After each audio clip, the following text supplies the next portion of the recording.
Good morning. We are extremely pleased that you're here. It is good to come together for the purpose of co-creating. Do you agree? You're knowing what you are wanting, an evolving thing, yes, ever expanding. You are appreciating the contrast which makes your desires possible. Variety is a easier word to say yes to. Yes, Abraham, we like variety. Yes, we like choices. Contrast means all of that, doesn't it? But something about the word contrast makes you sometimes think of the part of the choices that you don't like so much, where variety sounds more like a smorgasbord that you might choose from. But we want you to realize that variety or contrast, whatever you want to call it, it's out there for your choosing.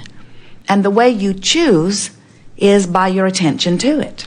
You don't choose by looking around and saying yes to the things you want and no to the things you don't want, because that's choosing all of it. You don't choose by joining groups that advocate some things and that push very hard against other things, because that's choosing some of all of it. Whatever you give your attention to activates a vibration within you, and that vibrational activation is your choosing of it in some way. You are extensions of source energy, and you live in a physical time-space reality. And from your non-physical point of view or from your physical point of view, you are vibrational beings first and foremost. And you activate the vibration of your being by your attention to a subject, and that is choosing.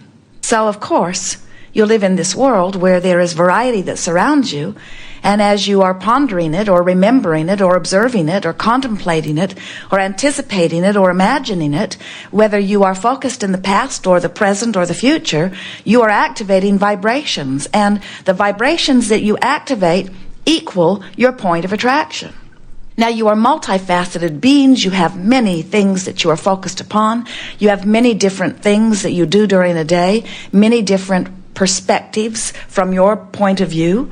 Sometimes you are parents, sometimes you are children of parents, you are employees, sometimes you are employers, sometimes you are in the grocery store shopping, sometimes you are in traffic driving, sometimes you are watching television, sometimes you are reading books. In other words, there are a lot of different things that you turn your attention to during a day, and as you do, you are offering vibrations which over time begin to equal patterns. And those patterns are often referred to by psychologists or even by us as the beliefs that you come to hold. But we want to remind you that a belief is only a thought that you keep thinking.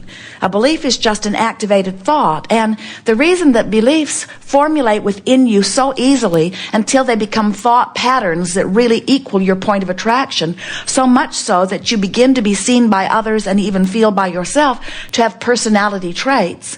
These beliefs formulate because of your attention to a subject and because of law of attraction's awareness of your attention to a subject.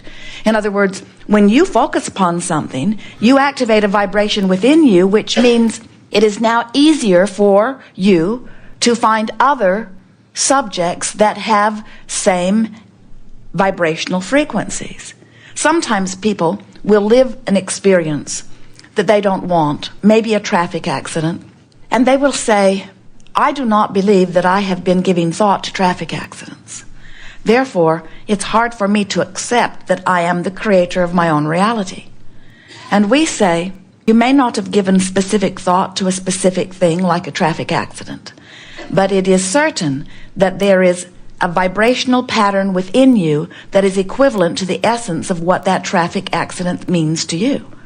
In other words, maybe not the exact specifics that you can identify have been coming out of your mouth, but the universe is not responding to the words coming out of your mouth. The universe is responding to your vibrational frequency. So this gathering is about you becoming more consciously aware of your point of attraction, of your vibrational frequencies.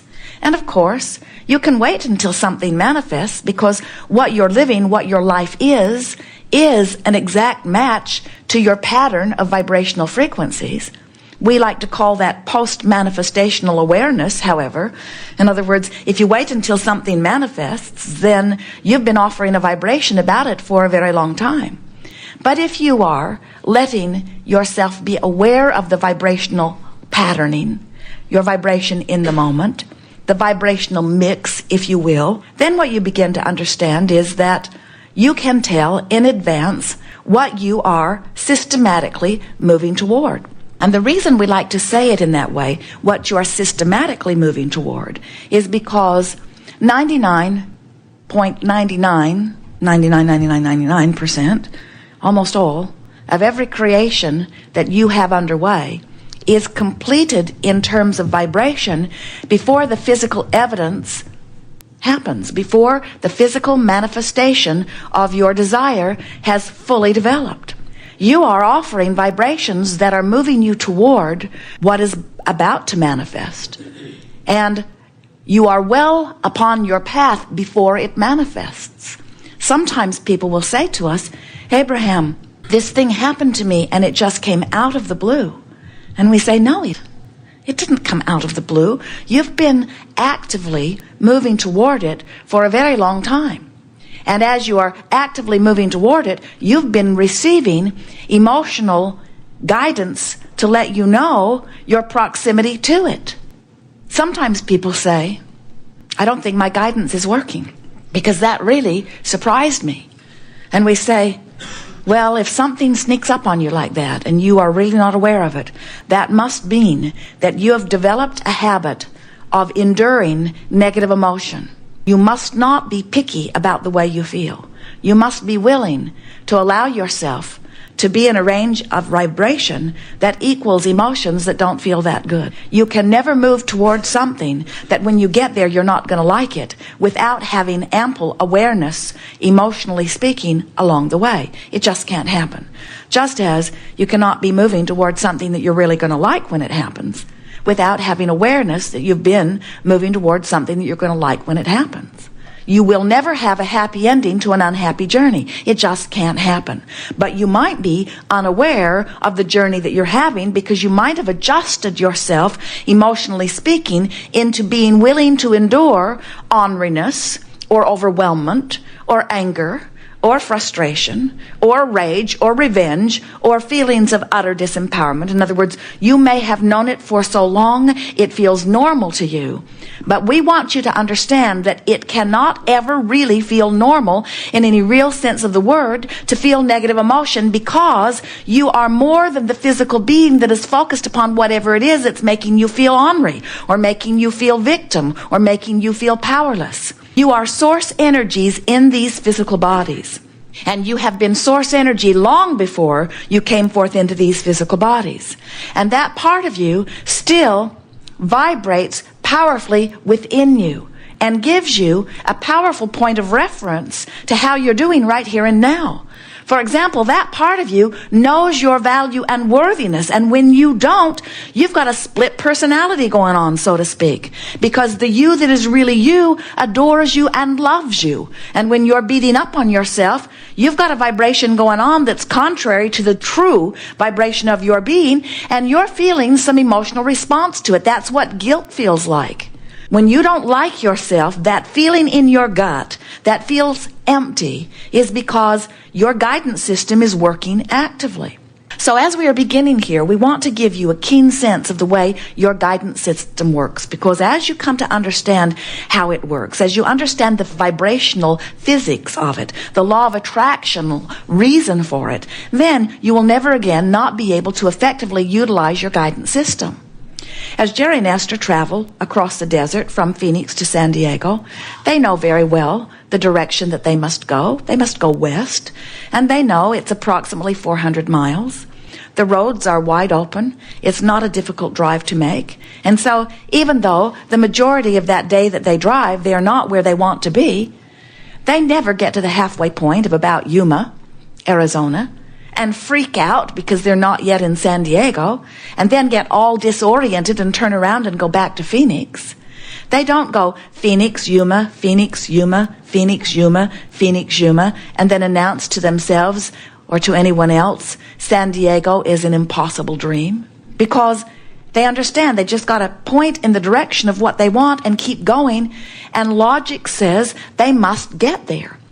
And we want you to understand that that logic applies to everything. That logic applies to the journey between sickness and wellness, to the journey between not enough money and plenty of money, to the journey between a rotten relationship and a fabulous relationship. You can get anywhere that you want to go, but you have to have your eyes set on where you are going, and you have to achieve vibrational harmony with your destination. You can't achieve vibrational harmony with where you are and move very far, very fast from where you are. Jerry's learned as he's watched Esther as they're rolling down the road in the monster bus that when he says, look over there, Esther tends to sort of veer over there.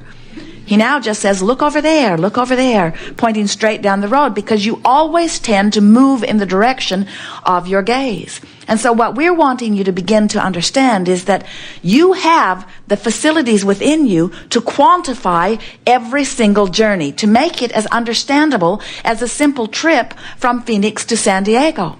And unless you quantify your journey, then you could be well along your way to whatever it is that you're wanting, but because the physical evidence hasn't shown itself to you yet, and you take score about where you are in terms of manifestation instead of in terms of vibration, you'll freak out and turn around and go back to sickness. We see it happening with you frequently. You're well along your way, almost upon the brink of a major breakthrough relative to the selling of a property, or relative to the receiving of money, or relative to the meeting of someone you love. You're well along the way, but then you stop and take score of where you are and reactivate the vibration that causes disappointment to waft over you. And then you have, in essence, halted your journey toward what you want, and often reversed it, and now you are moving in opposition to what you want, vibrationally speaking. So, we want you to leave this gathering understanding the term emotional journey. We want you to make every journey an emotional journey first. And if you will make every journey from not enough of what you want to plenty of what you want, no matter what the subject, if you'll make it an emotional journey, what you will begin to notice is the action journey, the actual journey, the physical manifestational journey, all of that will begin to come into alignment very quickly for you. We were visiting with a woman one day who said, Abraham, I hear you, but I have pain. How do I focus upon things that make me feel joyful when my body hurts as it does? And we said, we know it isn't easy, but still you must find a way to have an emotion that is separate from your physical experience. You must have the ability to find an emotion that is separate from your physical experience. We said, can you have painful arthritis in your hips and feel hopeful? Or does painful arthritis in your hips automatically mean that you must feel fearful? And she thought about it because she had never separated the pain from the emotion. She was letting the pain be the reason for the way she felt. And we say, you can't let what is be the only reason for what you feel, or you can't move at all. You've got to be able to feel apart from what is. You've got to be able to focus apart from what is, if what is will change at all. You have to find a way of looking at what is differently, or you keep activating what is. So is different faces, different places, different diseases squirting out. In other words, as soon as they cut one out of you or cure one out of you with some sort of chemical, another one squirts in to take its place, because unless you get to the vibrational cause of things, you're just putting band-aids on them. And so you're limping around in one way or another until you actually clean up the vibration. Now, let's talk about the reason that your guidance system works in the way that it does. 2 points of vibrational relativity are responsible for it. It's like the guidance systems in your vehicle. Jerry and Esther have 3 different systems now in different vehicles, but they all operate on the same premise, which is, where are you in relationship to where you want to be?